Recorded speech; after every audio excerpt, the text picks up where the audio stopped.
మాది గోదావరికండి conductor doctor Shravan Kumar డ్రైవర్గా సాయంత్రం రాత్రి 9 గంటలకు అక్కడ స్టార్ట్ అయింది.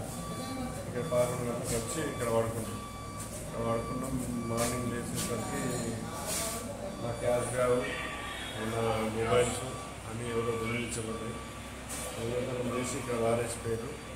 దీని మీద నేను పోయి స్టేషన్ ఆఫీసర్కి ఫిర్యాదు చేయడం జరిగింది.